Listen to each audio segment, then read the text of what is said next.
Welcome to the February edition of Trade Talks by Swedish Chambers.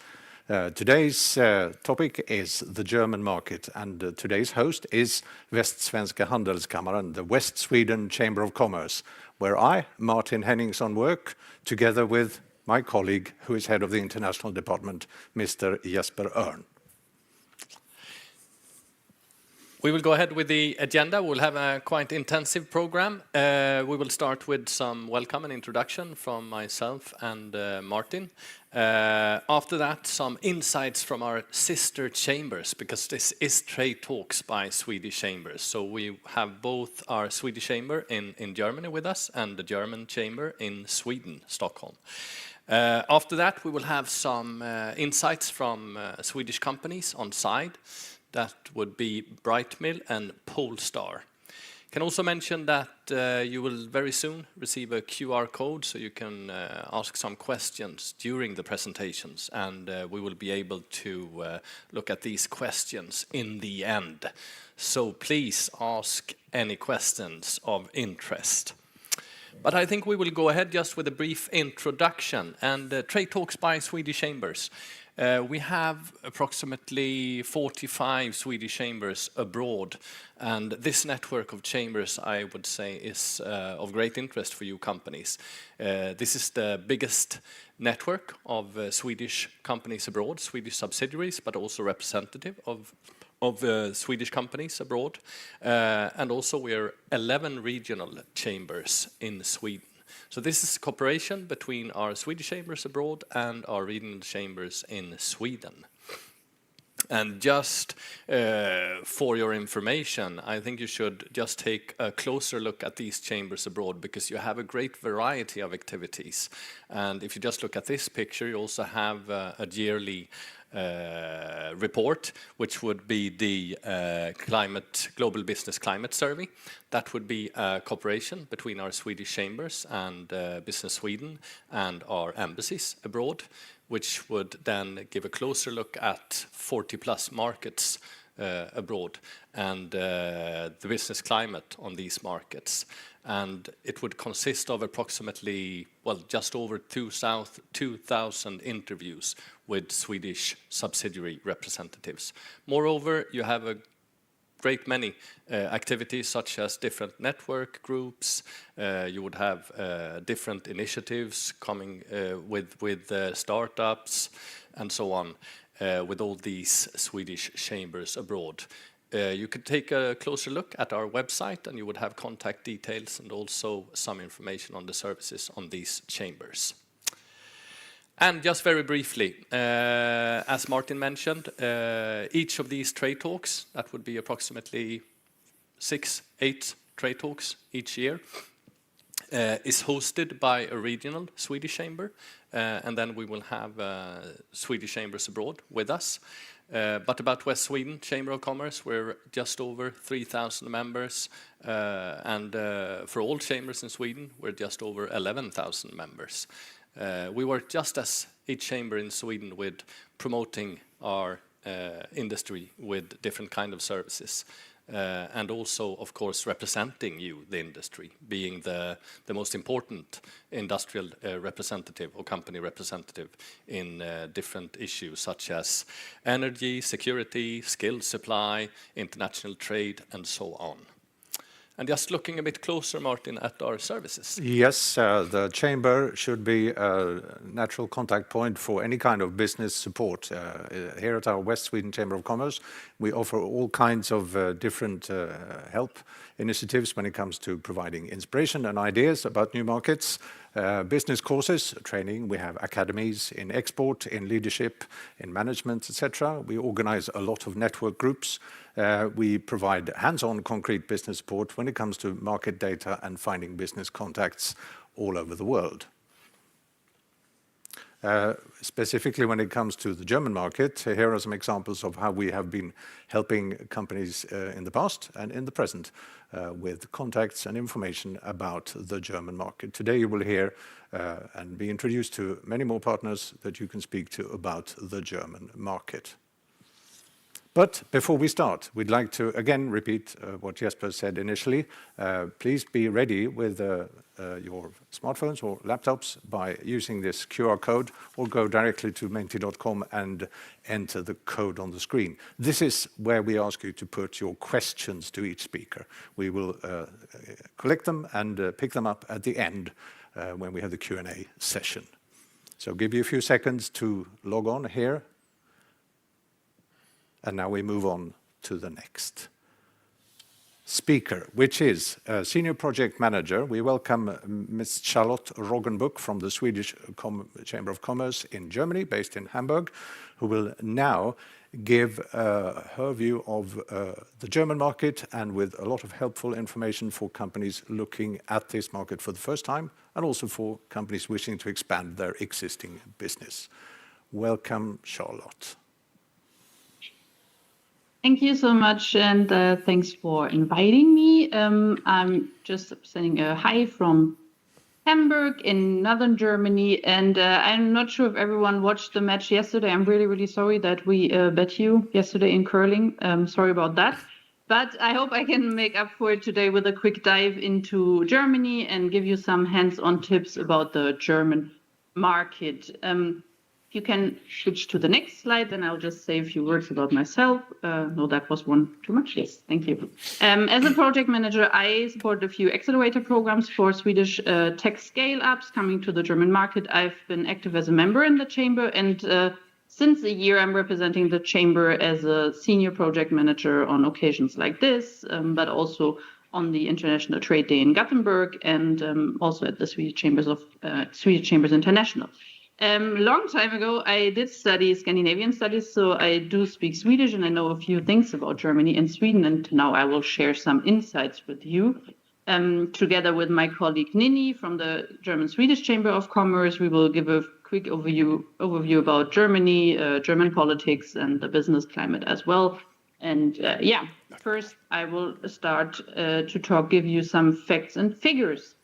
And I'll start with some numbers that most of you already know, but that should be named to explain the importance of the German-Swedish relations, because Germany is the largest economy in Europe and is one of Sweden's top export markets. And that means that we are an important partner when it comes to Swedish businesses, and we are a promising market in various fields. Ninni will talk about this later.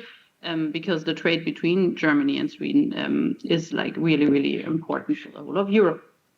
You can, in the next slide, see a couple of Swedish companies that already made it. You can see some big names here. And when you're planning to enter the German markets, you are definitely following a few companies' footsteps. But the most important ones today, you see on the very, very right side, those are Polestar and Brightmill. And they will share their experiences and their expertise. And I'm really looking forward to that as well. On the next slide, I will talk a bit about the current German government. To understand the potential of the German market, it is important to know a few things about the current politics. Friedrich Merz is our current chancellor since 9 months. He is from the Christian Democratic Union, in a coalition with the Social Democratic Party. They are focusing, I could talk about politics for hours and hours, but that's not what we're doing here today. Germany is facing the same questions like other European countries, like what is Germany's role in Europe and within the international politics? And as Europe's largest economy and key driver, Germany has to take kind of a leadership role when it comes to topics like defense, but also global trade. So the current focuses of the German politics, when we talk about, would be the competitiveness within Europe and also the world, and then increased investment in infrastructure and defense. But to remain competitive, the topic of digitalization and the green transition are also really, really important. And we will talk about these topics later as well. Therefore, the German and the Swedish government started the innovation partnership already in 2017, with some renewals in 2024 and 25, and the topics remain important. And we'll talk about a few of them later on. You can see them on the slide, and you probably also know that, but like really important topics in general, and supported by the German government. On the next slide, I would like, because I'm really happy that you already introduced the business climate survey to the audience, because it is also one of our projects that we're really proud of, working together with the embassy here in Berlin, but also with our partner Business Sweden and the Swedish Chambers International. We do conduct this survey currently for the 7th time. And last year's result could be really interesting for you as well. I'll get into that as well on the next slide. Like, the brand Sweden is really, really important for Swedish businesses in Germany. I'll get into that afterwards, but you can also see that Swedish companies in Germany are expecting a positive outlook on the German industries. Challenges, you might hear about them later from Brightmill and Polestar as well, so I will just mention them, and you will definitely face them coming to Germany, is the topic of like bureaucracy and federalism and the lack of digitalization, but also the difference in German and Swedish business culture. On the next slide, I will just so you see some numbers.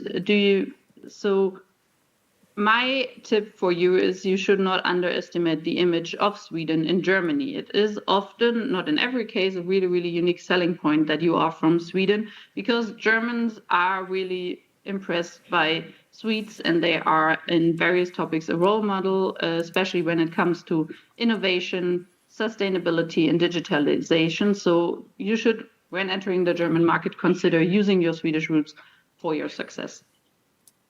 On the next slide, it looks really easy. I just draw a map for you for your way to Germany, just so you know what you have to do. Consider it like a game if you want to.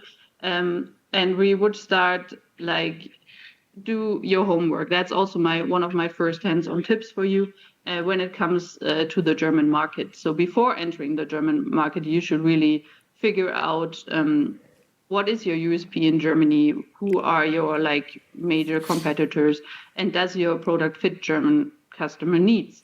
The second one would be, how do you really have to gain inside knowledge? Like, how do you do sales, marketing? How does legals work in Germany? And what cultural and also administrative differences should you be aware of? And the third one would be, do you need to establish a German company? Can you keep your AB in Sweden, or do you have to establish a team in Germany? Do you need to open an office? Do you need an address in Germany? Those topics are really, really important before coming to Germany. And when you decided to come to Germany, and I'm sure that Ninni will also talk about this, it is really important that you hire German-speaking staff, because unlike a few other European countries, the German language is really, really crucial for doing business in Germany. And you need people who speak the language and who are dedicated to manage the expansion. The fifth step would be to identify your customers and identify where they're sitting. Because also, unlike Sweden, we are not as centralized as you are. Ninni will mention that later as well. You really have to choose a geographical starting point to expand your business in Germany. The establishment process is easier when you have a Swedish-German lawyer who knows like both sides of the game, kind of. You can find some of them on our website, but also within our chambers. You should definitely think about creating a German language website. These are like really hands-on tips from my side now, because it's really, really crucial again to advertise in the language of the country. And that's my last point, should find local partners. For example, of course, the Swedish Chamber of Commerce in Germany, but also Business Sweden and the Swedish Embassy, and also the Swedish-German Chamber in Stockholm, because it is crucial to figure out these peaks and perks of like how to enter the German market. And you can go to the next slide so that you get an idea of like who is part of this Team Sweden that we already talked about, because Of course, you have the local chambers that can reach out to us. And then once you come to Germany, you can definitely reach out to the people here in Germany who are representing your ideas of how to do business in Germany and can help you get more visibility. You can find out more about the Germany and the German market on our Swedish website. We have a website that's called Tysklands Portal, and if you go to the next slide, thank you, then you can have a glimpse on like what we offer there. You can find more about the regions, about like what we offer at the chamber, and we're updating it every time with like new articles from our member companies as well. We will definitely send this around afterwards as well. So if you don't manage to scan the code right now, that's perfectly fine.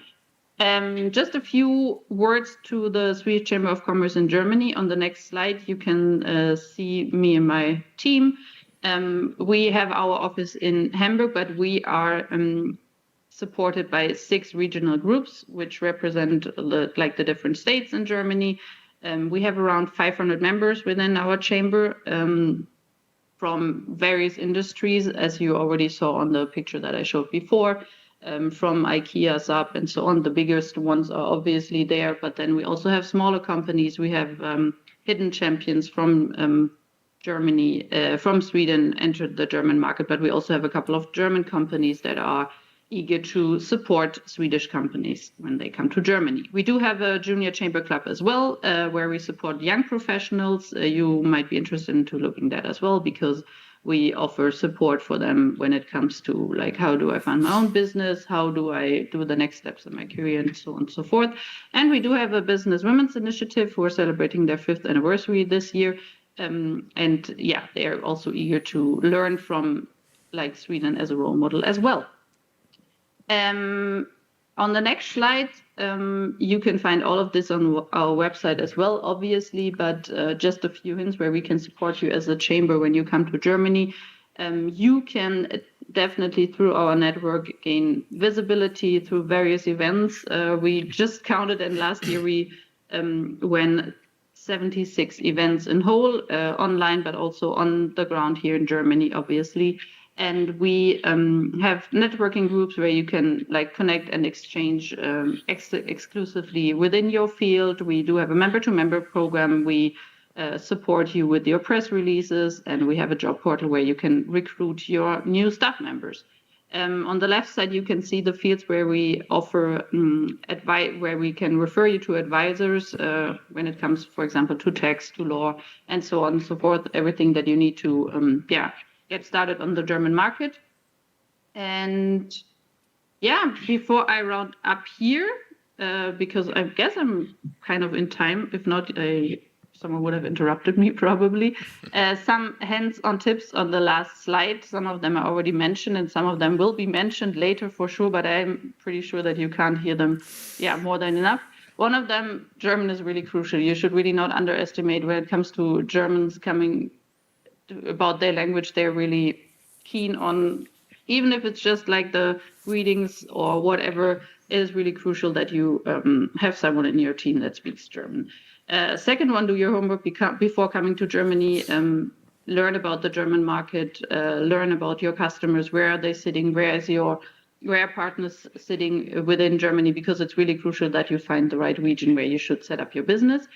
And like I mentioned, get to know the Germans and their business culture. There are some differences. We can probably talk about them later. And fourth tip is just reach out to all of us from the Team Sweden here in Germany. We're like really, really eager to help and super happy to be here. And then my last tip is on the next slide, because it's we will talk with Polestar and Brightmill later, and they have been nominated and also won the award as the newcomer on the German market. And we will open the application in May. So if you already entered the German market, or if you're planning on doing it, you can definitely apply to become the next newcomer on the German market. Yes, and that's it from my side. On the last slide, you can see all my contact details, but you will also get them sent afterwards. And thank you so much, and thanks to Gothenburg. Thank you very much, Charlotte. Well, I can just emphasize that the Swedish Chamber in Germany, it's a really important player for those of you, both companies being well established on the market, but obviously also for those coming in new to the market. And as mentioned, you have 500 plus members, and for experience sharing and meeting up with those companies for newcomers, it's of great value. So many thanks, Charlotte, for giving some insights on the chamber and on the market. And now we go ahead with the sister chamber, which would be the German chamber in Sweden, in Stockholm. And it's a quite big organization, I would say. So with us, we have Ninni Löwgren, Tischer, Head of Market Entry and Business Development. I hope we have you here, Ninni. Yeah, I hope so too. Do you hear me? Perfectly. Yeah, perfect. Great. I can't see your slides, but I think we can manage anyhow. So thank you so much for this kind introduction, Jesper, and also Martin. It's, of course, always a pleasure to cooperate with you and Västsvenska Handelskammaren. And thanks also, Charlotte, for your excellent upstart. I try to do my best to continue. Thanks for having us here today and for turning the spotlight on Germany, our most important business partner. So when we go to Germany and when we go to Germany today, then we would discover, and we can see on the next slide, silly Germany. So it's no normal day for us in Germany today. It's Fasching, Carnival, Fastnet. We have different names on it this week, but it's quite comparable to Midsummer in its dignity. So it's no official holidays, but no one goes to work anyhow. Everything is really crazy, and that is just a really big thing for us control freaks in Germany. So strange traditions, but let's continue with reality again and look into the next slide. You already introduced myself, Jesper, and I'm one of the hybrids here at the Chamber. I'm grown up in southern Germany, but with a Swedish mother, and I've always been in the German-Swedish interface, and I'm really loving it. So now I'm heading the business area of market entry and business development here at the German-Swedish Chamber in Stockholm. And next slide. This will be, as you said, Jesper, the third chamber that you will meet here today in this short time. We are the German chamber here in Sweden. We're part of the German chamber network. And maybe just some words about that. The system in Germany is quite a bit different, even if we cooperate with our sister chambers in Sweden. In Germany, the membership is compulsory. And that is that all the companies in Germany, so approximately 4 million, are member of this network. And here in Sweden, our task is to promote and facilitate the business between our two countries. And since we are self-financed, we are totally neutral and bilateral. And by that, we're also part of the Swedish counterpart, the Team Sweden that Charlotte already mentioned. So together we work also for, of course, Swedish interests in Germany. We use our extensive network within the industry, politics and academia, as well as our well-known name to get you as companies started. We work very pragmatic and result-oriented, and we assist with really tailor-made individual support around all questions concerning your market entry and business development as well in Germany. The core is, of course, to connect you with relevant key contacts, but we also support in your first market evaluation. Together, we define the right entry strategy and target groups for you, and then we help you find relevant business partners and customers, open doors and book meetings. Also, we support you with legal services, for example, and I guess we will hear more about that later, establishing your company in Germany, just to see that you will fly, and also finding suitable personnel and employ them. We handle your bookkeeping, payroll, and environmental reporting, producentansvar. One-stop shop, you might call it. Doing this for the last 75 years with like 65 market experts here in Sweden, and we're in Stockholm, Gothenburg, but also in Malmö. We have a sincere understanding for your challenges, and we love to be at your side to facilitate a soft landing. So if we go to the next slide, then you can see this the German map, and you can see all our sister chambers in Germany, and you can also see this maybe as a symbol for our German love to being institutionalized, also some kind of cultural thing. And next slide, Jesper, trying to continue your excellent presentation, Charlotte, about the importance of Germany. And we see from a Swedish perspective that German market is by far the most important trading partner. It has been so for a very long time, but also an important stepping stone into further expansion internationally. So that, of course, makes it very important that the market entry gets right and succeed. Next page. There has been a long tradition in doing business together between our countries. Charlotte has already mentioned that, but not just because we're neighboring nations geographically, but since we have a lot in common. We share similar values and attitudes. We focus on development and innovation, and we talked about the innovation partnership before as a political ground as well. We are proud of our engineering skills in both countries and our inventions back in the past, and not at least now. We're on our toes, and we want to stand in the front row, being forerunners, and at the same time focus on quality and reliability. So these are values that are mostly important in both countries. And that's why we also share focus areas. We will dive into them shortly. We share the main industries and also market segments. So it's no wonder that German-Swedish trade relations are tight and increase even more in times of geopolitical instability, climate change, and digitalization. We have to become faster and maybe even smarter, leave our comfort zones if we want to meet these challenges. So consensus and collaborations are, of course, always a lot easier between friends and long-term partners. That we can see on the next slide, then the numbers of companies that we can find, the Swedish companies in Germany. We can see that there are a lot of them who have succeeded. 2 of them we will meet later on here today. And moving on, maybe on the next slide, we can also see, of course, this great potential in different areas. The German market, it has 48 million inhabitants. It's a great market and has a dynamic economy as well. It's vibrant and full of possibilities for you Swedish companies. And especially, and Charlotte already touched on that, it's the area of Mittelstand. Mittelstand is our backbone of our economy. You could say it's the middle-sized companies, but it's also something about the mindset of these companies. It's mainly family-owned, and capital and ownership goes hand in hand with a long-term perspective. And that creates a really good match, especially for Swedish companies. We have seen that in our daily work.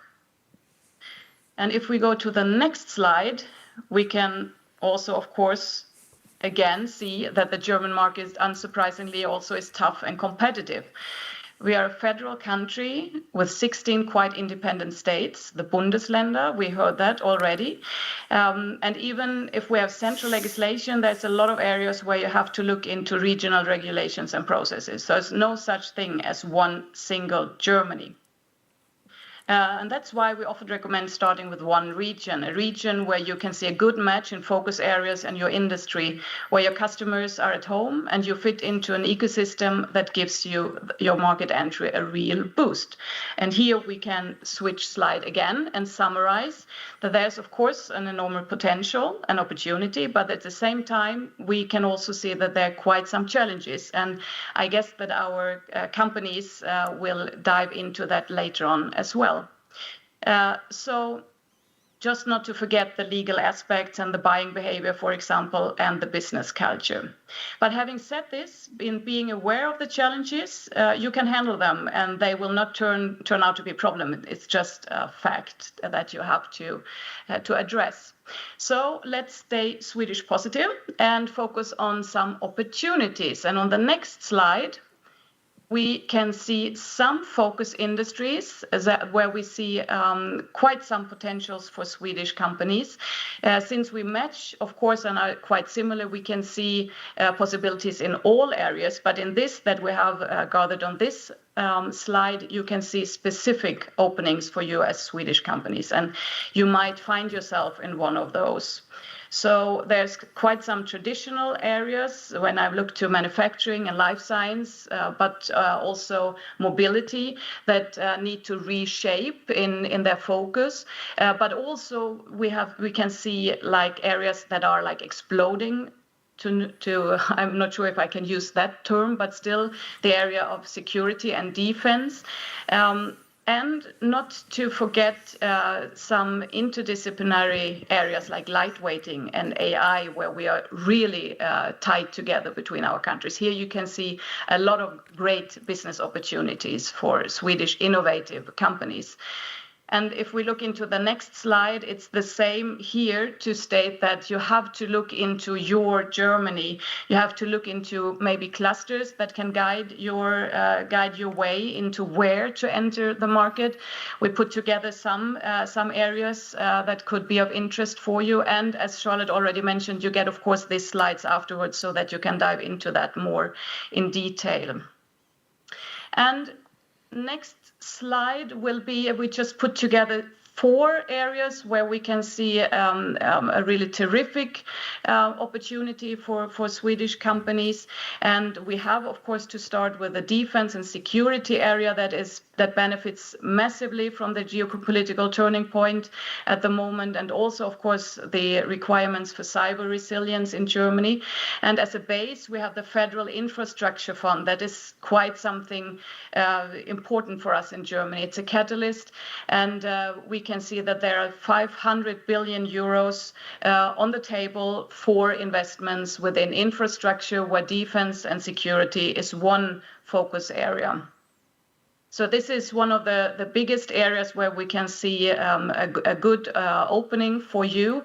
And also, since we can see that that a lot of traditional companies go from traditional areas into this kind of segments, and we have the term of dual use that you all know and are familiar about.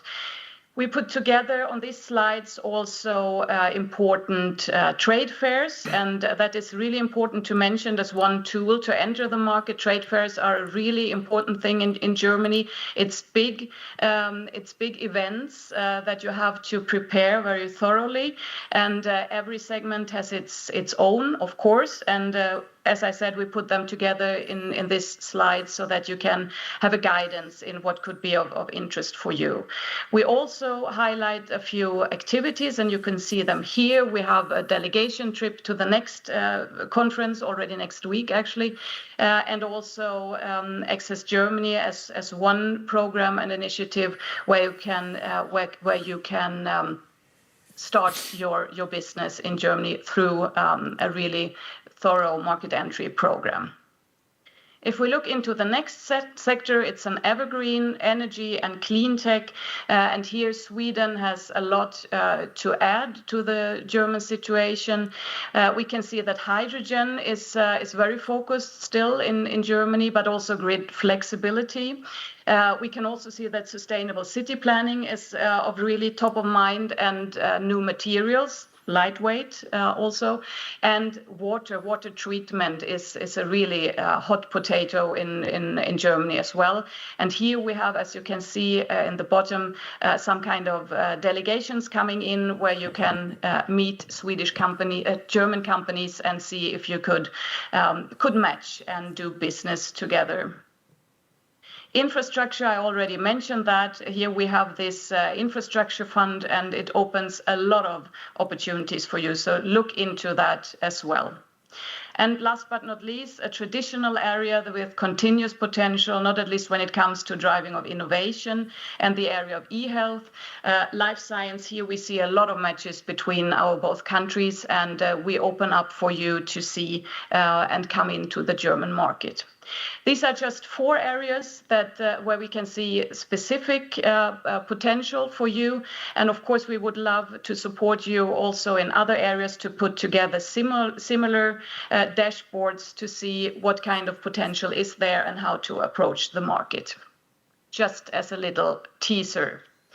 So, and the next slide then, before handing back to you, Jesper and Martin in Gothenburg, I just have to touch the cultural differences as well. This, of course, also could be a separate workshop, but if we change slide, I just want to pinpoint the importance of being aware that the proximity between Sweden and Germany sometimes can be misleading. We share the same core values that we mentioned before, and we're quite like-minded, but when it comes to conducting business together and communicating within German-Swedish constellations, very often misunderstandings occur, and that is just a pity.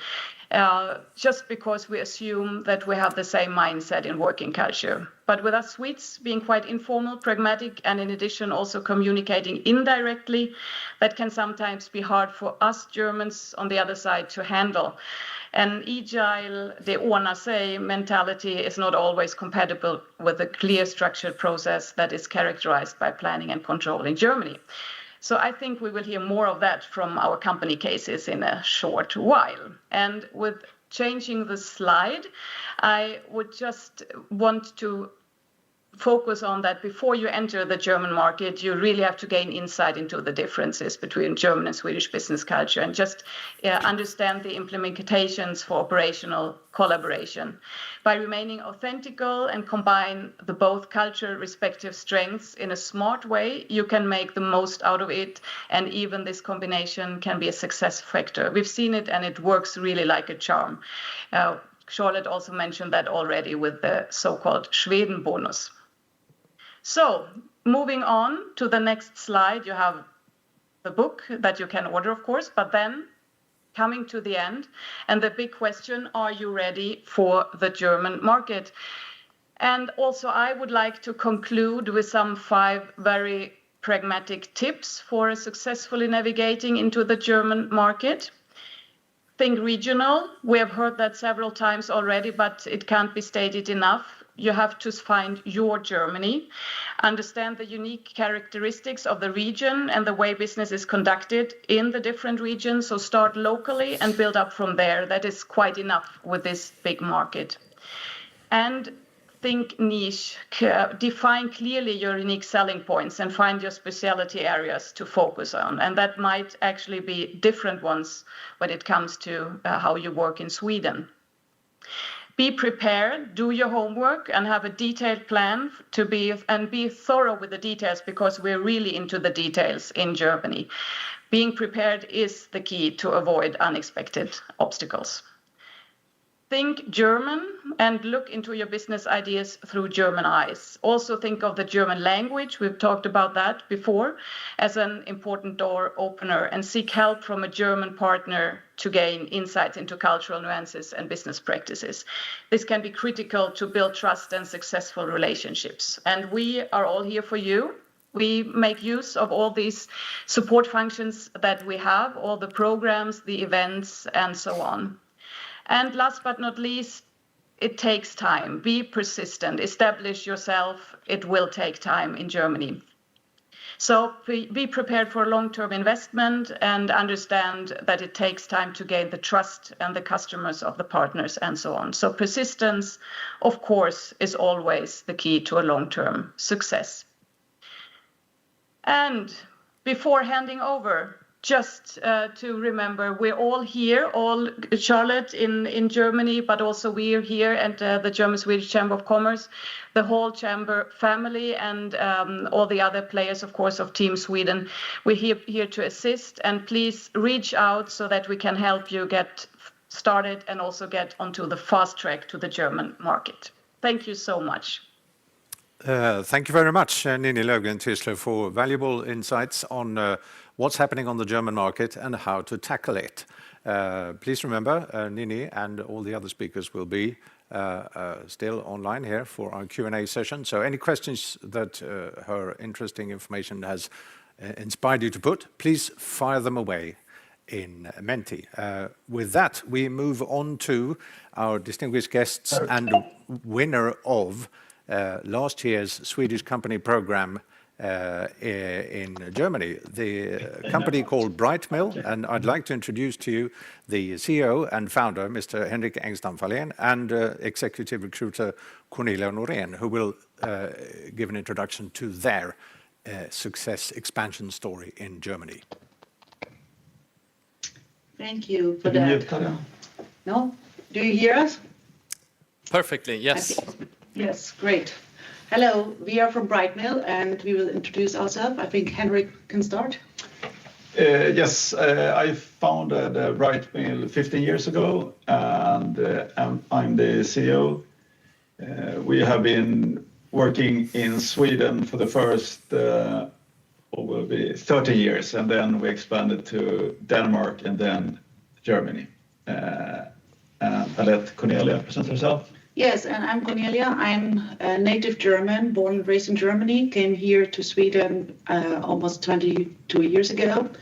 Therefore, I have a Swedish surname now. As you can see, it's a bit misleading sometimes. A lot of Germans think I'm Swedish and don't expect that I talk German, but I do. And yeah, I've been working in business, mainly business-to-business sales, SaaS, and business development in the last 15 years. And then I joined Brightmill, and here I am.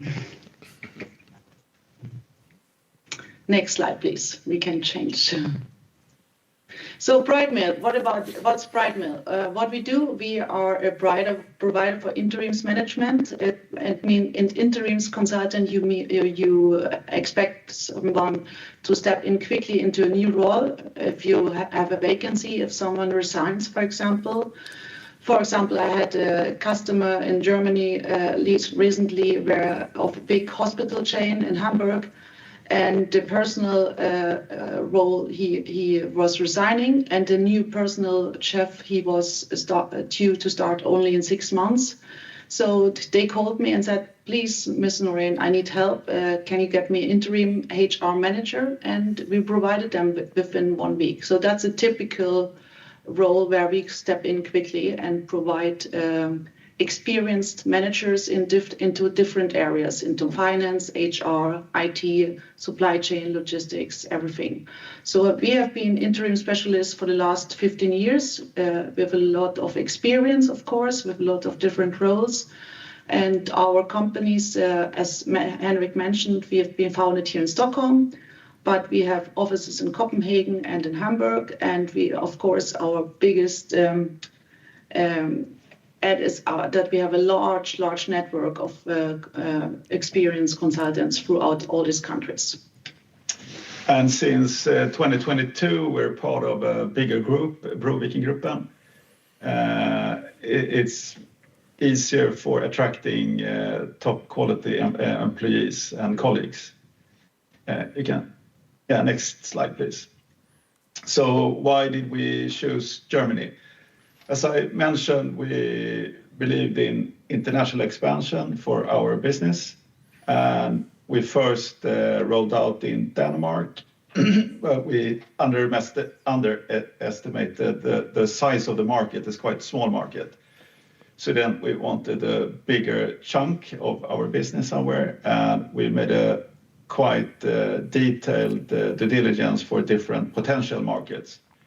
And then we landed in Germany will be a perfect fit for our business model. It's a large and very mature interim market. There's a lot of interim professionals that we could attract to our network, and it's also much better daily rates for the consultants compared to Sweden, for example. Next slide, please. When we had decided for Germany, we tried to go as quickly as possible to establish the business. And even though we thought we pushed it, it took us 6 months. And we took help from the German Swedish Chamber to establish a GmbH. And in parallel, we had a Swedish, Finnish, German recruitment agency, Nordic Minds, who they both know Swedish business culture and work locally in Germany. So they helped us to recruit the first employees. And the very most difficult was to become a German bank customer, because when you have no company established and you have no history in Germany, it's really difficult. So in the end, we had our Swedish bank to be a sponsor, and we were targeting the 3 biggest banks, and then we ended up with Commerzbank, who are a partner with Swedbank in Sweden. So that was a really tough challenge, and that took also 6 months to finish the banking setup. And we also invested heavily in a German website. I'll talk more about that in the end. And also to get a jump start in the business, we have used Google Ads for lead generation. So the first 6 months, we had about 50 client inquiries. And that's not inquiries to have to get to know us or the business. That was hard inquiries for our services. Requests. Next slide, please. Yeah, what's our key learnings so far? So the do's when you enter the German markets. Of course, the most important, as Charlotte and Ninni already said, you need to have native speaking people who run the business in Germany, because you need to have the knowledge of the business culture. That's so crucial. And even if you have a good knowledge of German or have been living there, but you need to know the nuances, and you need to read between the lines so far. So the very important is also have a local presence. I mean, we have a hybrid business model, so I can work from wherever I want, Stockholm or Hamburg, but it's very, very important that you have a local presence. In our firm, we have this Hamburg address, we have a German phone number where I can call all my clients and also all our consultants. I have a German email address, and of course we have a German website with all the information necessary. So we have a German presence, digital presence and local presence. That's important. And of course, we don't sell any physical products. We're working with relationships, meaning we are providing services in form of interim managers. So what we build, we are building long-lasting relationships. Therefore, we need to have a presence in Germany. And that's for me, or for us, or me and my colleagues, it's important that we are also present in Germany through different network events, for example, with the Schwedenkammer or with others, and meeting our clients and consultants also for lunches or for meetings, important meetings. But what also is very appreciated of our consultants who work throughout whole Germany, that when they end, for example, an assignment, then we send flowers and we thank them for their commitment and cooperation. And yesterday I only received a short message from one of our consultants who was the HR manager at one of the clinics, which I just mentioned in the beginning. And she was so happy that I sent her flowers for this 6 months assignment. This happened the first time. This has never happened before in her interims career so far. And that's a nice sign. So we stick out with small gestures like that, let's say. Yeah, and in the end, I just want to highlight it again. Don't underestimate the cultural difference between Sweden and Germany. I have the privilege, I've been born and raised in Germany, so I know how to use do and see, and when I can be a bit more informal. And now I've been living the last many years here in Sweden as well, so I have both citizenships. So I know the bridge between German and Swedish culture, and I have a foot in both cultures. So that's, if you find this kind of person for your setup in Germany, that's of course the perfect match if you can't find this. Yes, so then go for this. This is a strong advice from our side, to have knowledge in both the business culture, German business culture, but also have a strong sentiment to the Swedish business. Next slide, please. Yeah, what we also said, I mean, we also thought it was very important that we have a lot of people in the local. And of course, our local market knowledge is that we have all our consultants in Germany. This is of course crucial, yes.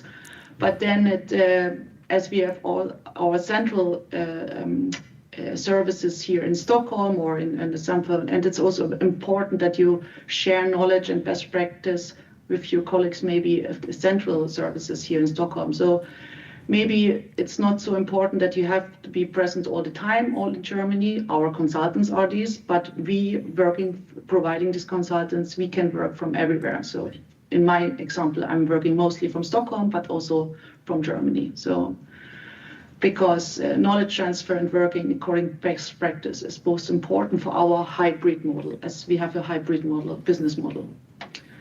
And then, as I mentioned again, we don't sell products. It's about recruitment and providing lasting relationships. And that's all about language and building up trust. And therefore, you need to know the German language and you need to read between the lines. That's so important. And you need people with German as native language and not don't get upset now, you Swedish people, but not Swedish people with good language skills. It's not the same when you earn this business of recruitment or something. It might help you if you sell a service, a technical product or something. Then you can get along with quite okay German.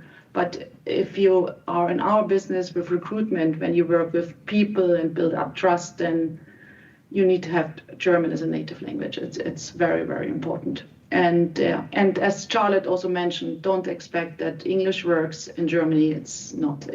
I think people get better and better now in English, especially the younger generation and so, but not generally. So most people then want to switch to the native language, which is German. So don't expect that English works. Yeah.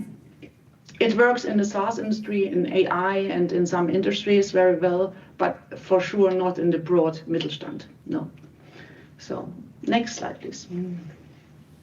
Yes, and then we have been very lucky that, and it's also thanks to Charlotte and Schwedenkammer, who really said, "Oh, please, Brightmill, you are such a good example. You have to get, please apply to become the latest newcomer." So we did, but we never expected to really become the newcomer of the year for last year's Swedish Enterprise Award.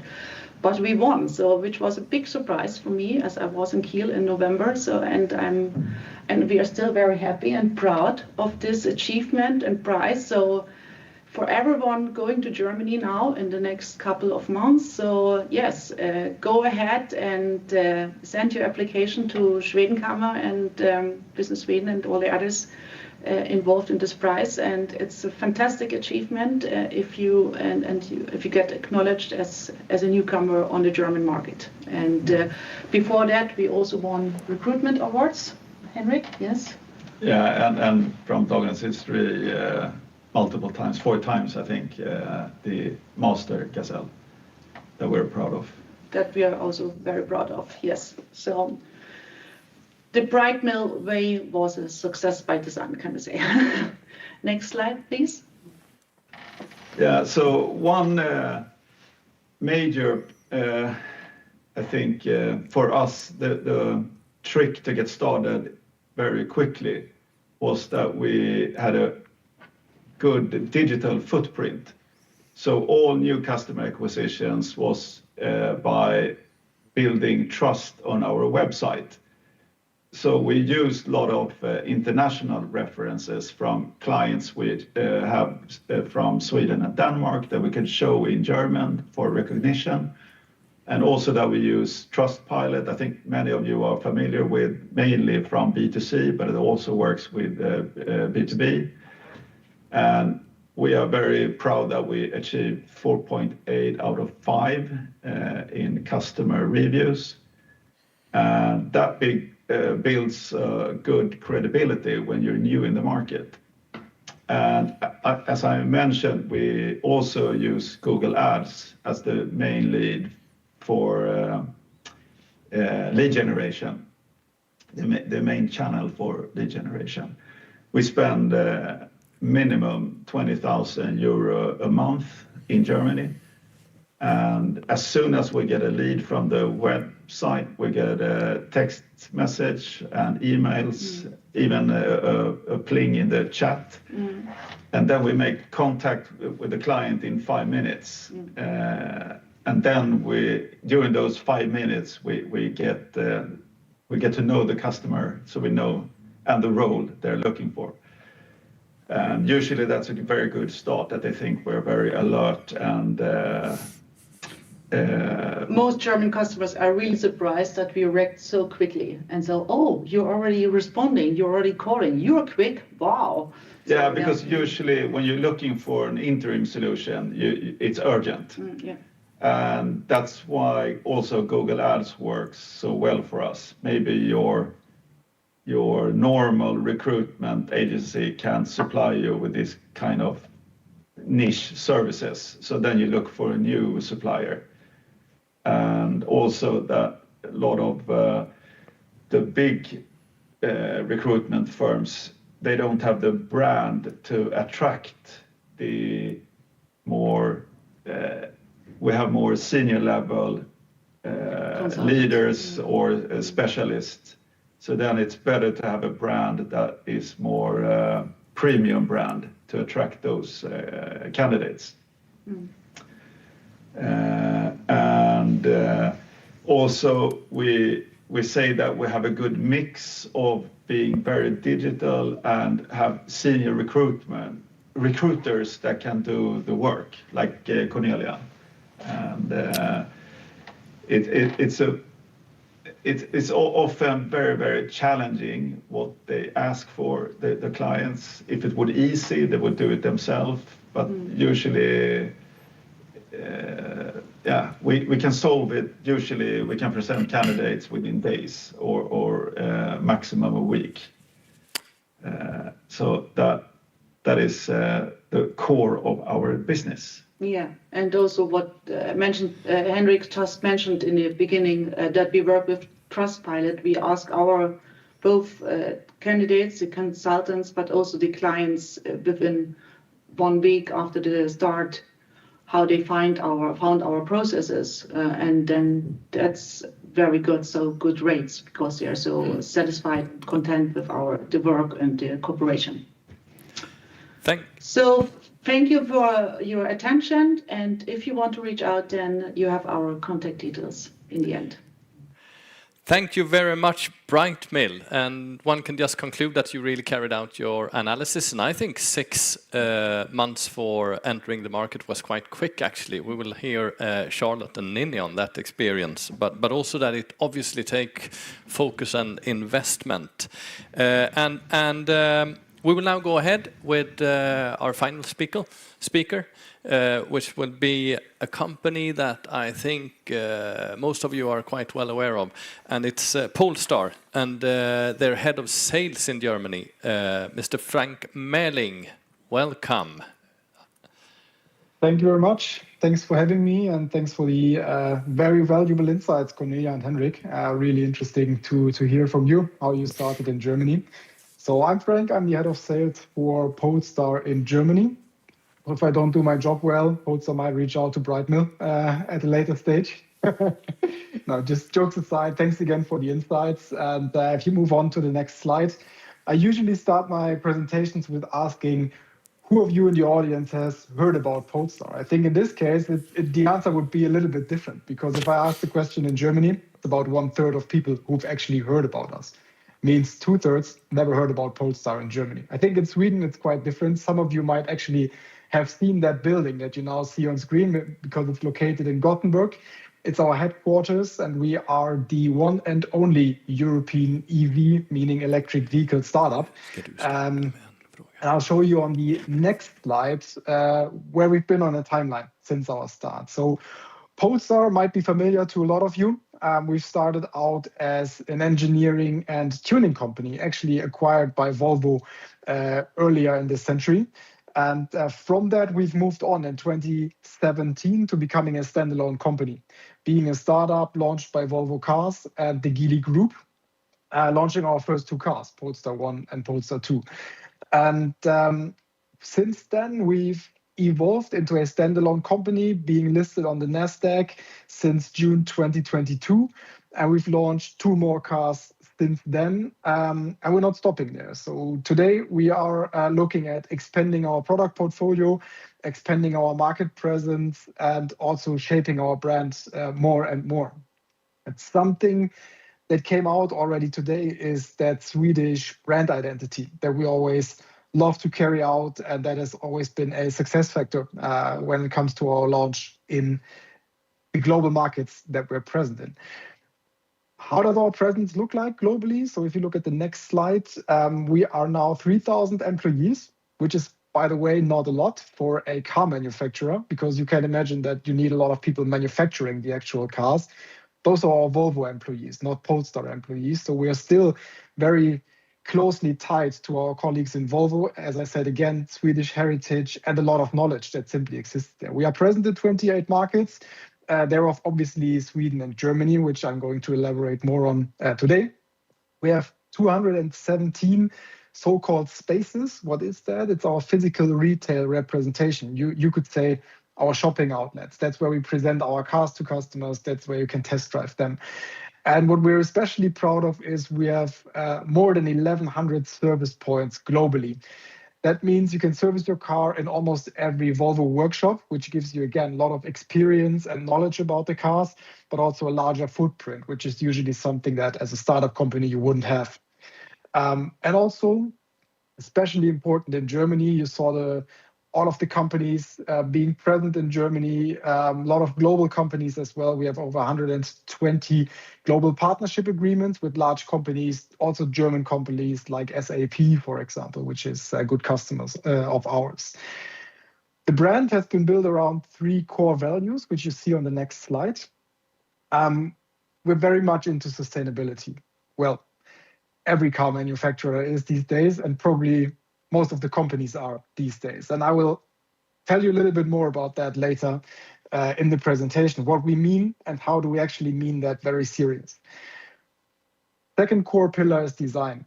Again, a very Swedish, Scandinavian design language that we have there. And this is very much appreciated by our customers. So don't underestimate that Swedish component. Germans really like that. And I think this has been a success factor so far that we cannot really underestimate, because it's super, super important to stand out of the lot of car brands that are trying their best in Germany. You need something to stand out, and that Swedish factor is something that we really use. And this is also something that you see on the last picture, snow and very Swedish cars on Swedish plates. This is really where the brand comes to life, where we have that third pillar, the performance pillar, pointed out to customers, because this is something that's not really there in the market. So we are trying to fill that niche, performance electric vehicles, to get that emotion into the car, to show people how we're also different to Volvo, because Volvo, as you know, is very family-driven, very security, safety-driven, which we are as well. So we're benefiting from that a lot. And we're also adding that performance component, again, coming back to the heritage of Polestar, being the tuning and performance brand of Volvo. Our cars are obviously our products, so I'll give you a super quick overview of how we launched that. The specialty about that is the nomenclature that we've used. We just named them in the order of launching them. So Polestar 1 was our first car, then followed 2, 3, 4, and 5. And we don't stop there, as you can imagine. So we have a large strategy update coming up tomorrow, which will give a little bit of a glimpse into our future. You see that we're operating in similar segments than Volvo. We have an entrance car, which is the Polestar 2. We have a top-of-the-range SUV, which is the Polestar 3. And what we do add on top is a Polestar 5 Grand Tourer, very sporty car. And for us, it's really a brand on wheels, a brand builder, which is especially important for us in Germany. Germans are very performance-oriented when it comes to cars. And this is the car that will really help us to foster our presence in the German market.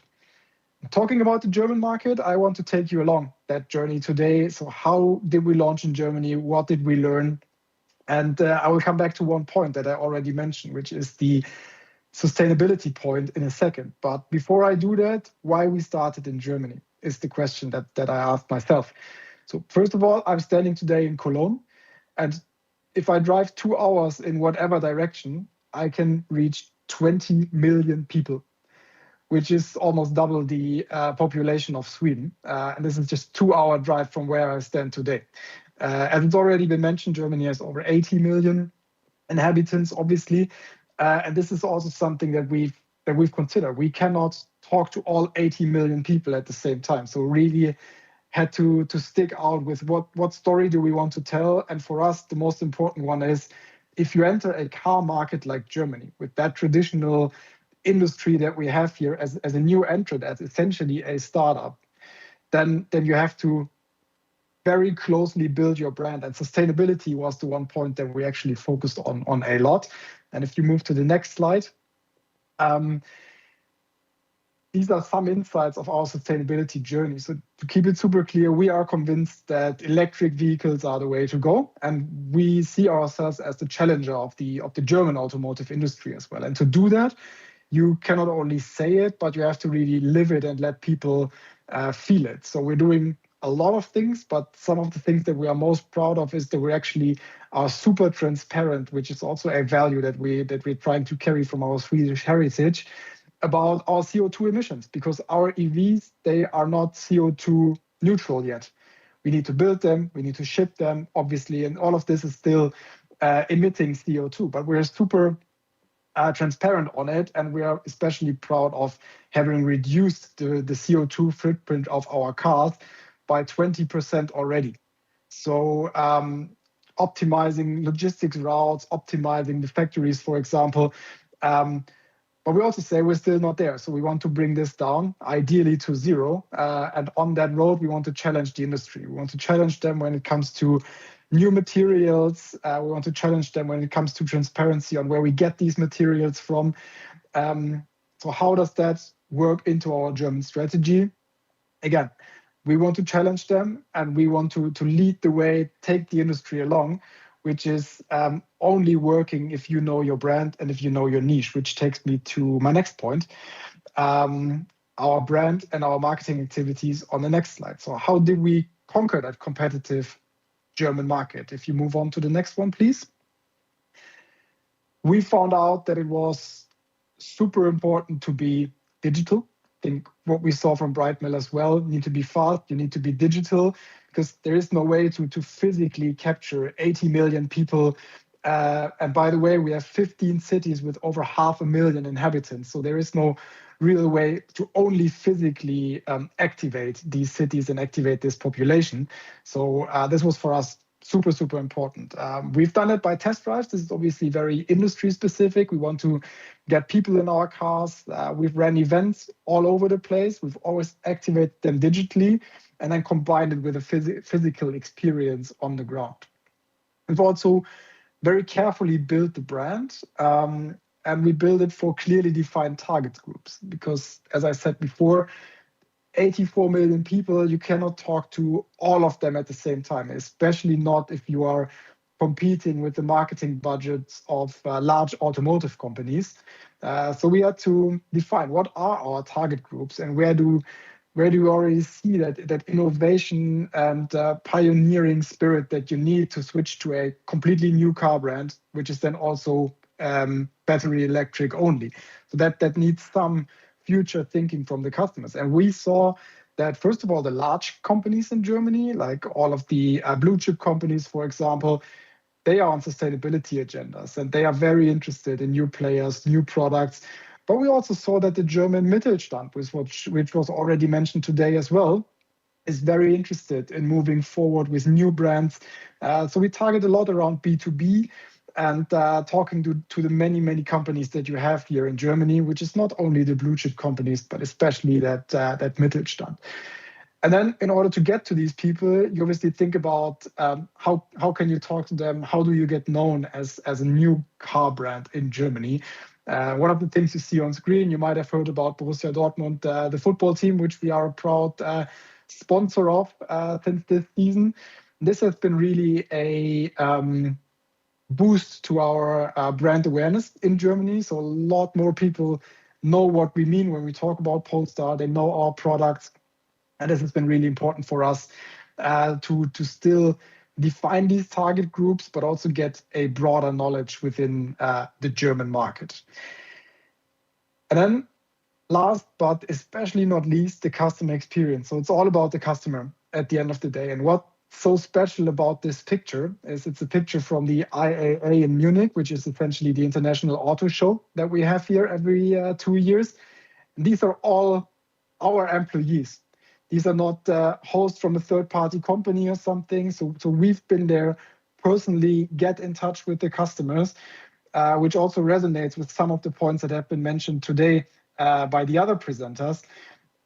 First of all, know your customers, speak German, and give them the service that they want. Because if you are a new player, Germans are always a little bit hesitant. But when they notice that you're doing a good job and when they notice that you are a professional business counterpart, then they will start liking you quite quickly. And this was so important for us and why we wanted to host our stand personally with our own employees, showing our own values and how much joy we have presenting our own cars, and not by a third-party company, because otherwise you don't get in touch with the people. And there's always that distance, which you already anyways have in Germany. There's always some kind of distance. And if you break through that distance, then you gain a lot of trust with your customers. So our customer experience in general, a super quick breakdown, and what we've learned from that on this slide here. As I said before, it's not only digital, it's not only physical, but for us, it's a combination of that omni-channel experience. We're currently present in 10 cities with so-called spaces in Germany. And you listened carefully, so you heard that 15 cities has over 500,000 inhabitants. So we are not even covering every city with over 500,000 inhabitants in Germany yet. And that's almost 6 years after we entered the market. Again, coming back to a point that has already been mentioned, these cities are widespread across all of the countries, so we don't have a less populated north and a very populated south like you do in Sweden, for example. But it's across the whole country. And that's why you need to combine it in an omni-channel experience and also understand where are my customers and how do I best get in touch with them. In our case, it's obviously offering test drives. For your company, it can be something completely different, more digitally, more physically. But for us, it's always been the combination of both. Point 2 and 3, also very important for us. Obviously, financing of a car and the digital experience, that needs to go hand in hand. And there also Germans are developing. But for us, the most important point was really car service, maintenance, and taking people along. Because still today, every 5th car in Germany is fully electric. And the other 4 cars are still with a combustion engine. So we need to take people along that journey, understand the customer group. And as it's been mentioned before, not because people don't want to, but because people haven't learned it in their past, you need to speak German. You need to take them along on your journey by speaking German. It's not mean by the people. It's just because they haven't learned it in the past. And by that, you get in touch with them the best way. And this is also the last learning, a little bit of a use case that I want to share with you on my last slide for today. Our space in Berlin, which is our capital. We've started out in the inner city center, like right where all of the famously known brands are, H&M and so on, have their outlets. And what we learned is, well, it's great for people to get in touch with the cars, but it's not so great for starting your test drive and in the inner city center. So we tried something new there. And what we've learned is if you want to really get in touch with car customers, you have to go where car customers are. That's, as you can see in the orange arrow, slightly outside of the inner city center, where we've now started up a 400 square meter showroom. And we understood from the German people who like to drive cars still, it's all about the joy to drive. And it's not so much joy to drive if you start in the inner city center, your test drive with a new car. So that's why we changed our strategy a little bit. We moved into the car center of the cities, cooperating with large Volvo retailer groups, which really understand the brand as a great addition to their already existing Volvo business. Because as I said, Volvo is a bit more family driven, Polestar a bit more sporty, so they really see it as an addition. And we also like the competition that we have from the German brands, mainly there. We like to present our cars So the message here is go to where your customers are and don't wait for your customers to come to you, because for that Germany is far too large. With that, thank you very much. Feel free to get in touch with me. I'm still trying to work on my Swedish. Since the last 6 years, I haven't managed to be fluent yet. So thank you very much, and back to the presenters in Gothenburg. Thank you very much, Mr. Mäling, and congratulations on your successful establishment in Germany. When I first visited Polestar company, it was a racing company, and it seems like you're still moving pretty fast. We have to move on to the next step of our program, and that is our Q&A session. You have heard 4 or even more different angles on how to deal with entering the German market.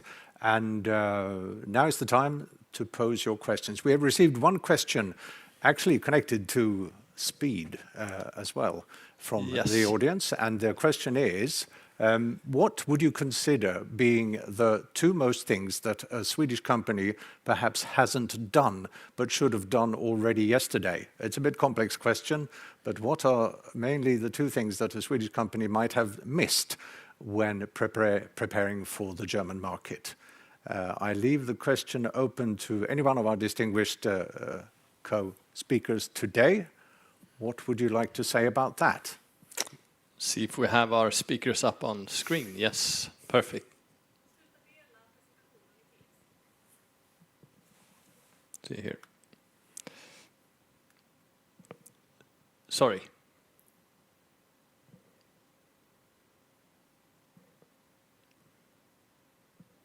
Ninni, you got your hand raised. You can go ahead. Just a second here. We have a question from our technician. Elin, sorry. Yes.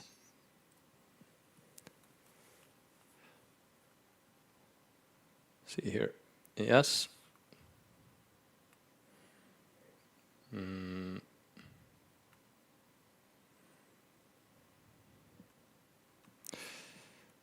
Here, like that. This is not.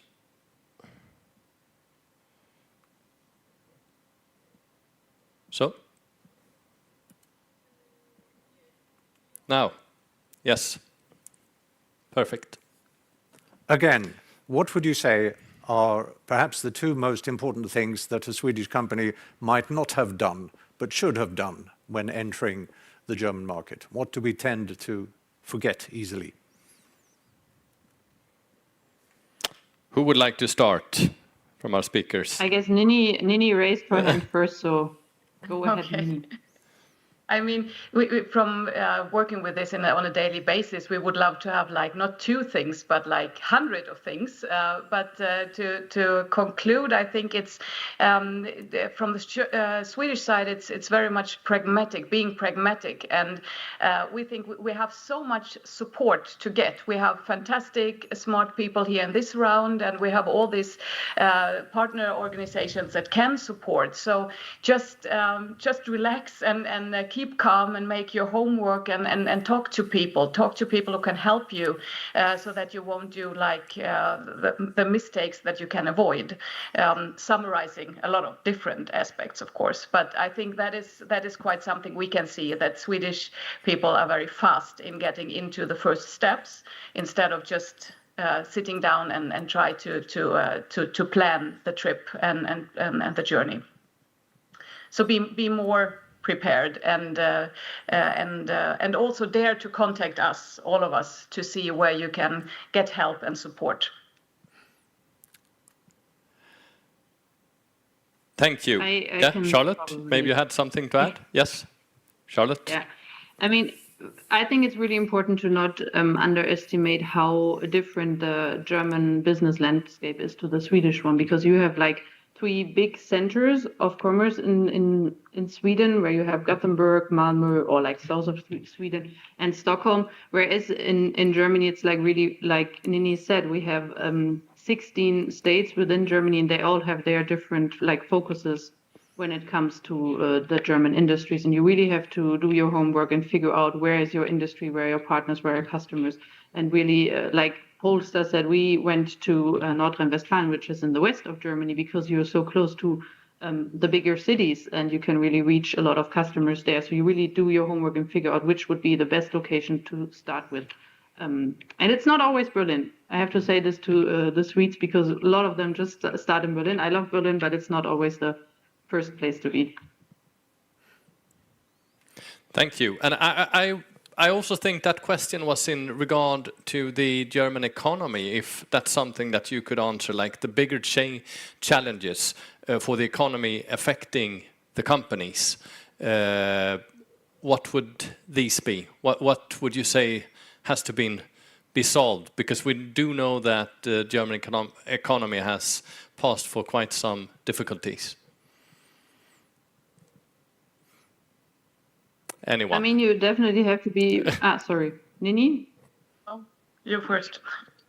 Thank you. I guess you really have to be prepared as well when it comes to the investment that you're willing to give when you enter the German market. So really do your homework and figure out, okay, what do I need to set up all the steps that I need to take in the German market. And make sure that you also try to figure out where can I get probably support from the German state, because we do have a lot of programs.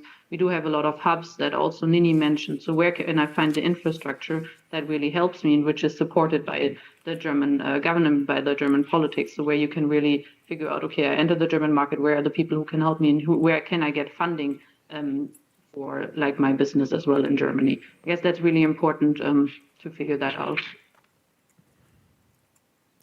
And maybe to touch on that as well, I'm totally with you, Charlotte, and also maybe to sweep the question. I mean, there are challenges, yes, but you can use them as possibilities and opportunities from a Swedish side, because we struggle a lot with the energy question, the energy efficiency question, also the bureaucracy, a really big thing in Germany right now. And for the first time, I would say ever, we have a clear focus on business and on the economy, and that is okay from the political side to support business.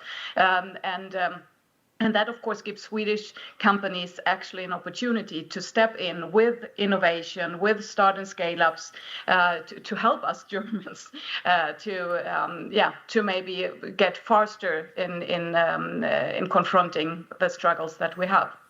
So it might actually... Okay, this might be quite Swedish perspective on it, but see it as a possibility.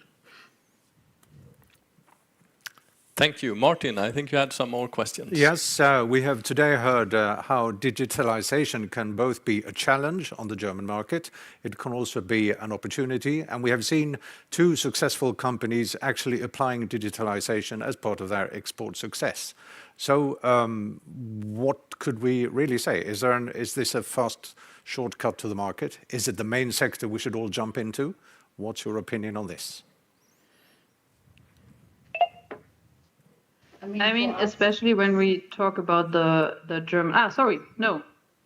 I mean, for us, this is our model. So we have a digital model and a hybrid model, and that was the way we, as Henrik mentioned, we did a really good market analysis. But then we thought the biggest potential had the German market, and we had this model. It was a proven model. We had a track record from another country, from like Denmark before, and then we jumped into the German market with that model. So, and it worked. Yes. But it's a hybrid model for us. So we are not dependent on some regional cities or something like that. For us, it's for we cover the whole German market. Yes. Charlotte? Also, we had one question here, and always we talk about, when we talk about exports and trade, we talk a lot about goods. But maybe I mean, both the companies and the chambers, when it comes to services, would you say that would differ somewhat from your advices? Something special for our companies exporting services to think about? Any comments? Ninni? Maybe if I just would start, and I think that is something that you actually mentioned quite clearly, Cornelia, about the being German when you sell in that kind of category. It's important everywhere, and I guess that we heard that very clearly today. But when it comes to services, it's even more important to not just only to that you understand the language and the culture and the business structure, but also to be a German, and to transport it in a very authentic way. So I think that is even more crucial.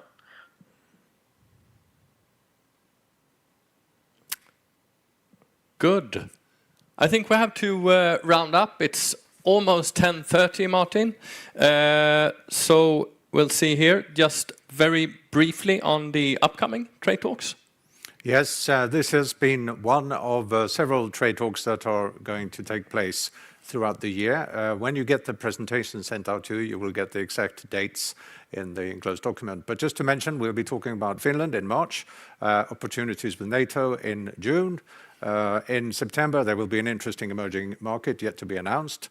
And in November, there will be a trade talk Norway. And don't forget, you will meet many of us at the International Trade Day, Internationella Handelsdagen, which will take place in March, on the 26th of March, here in Gothenburg.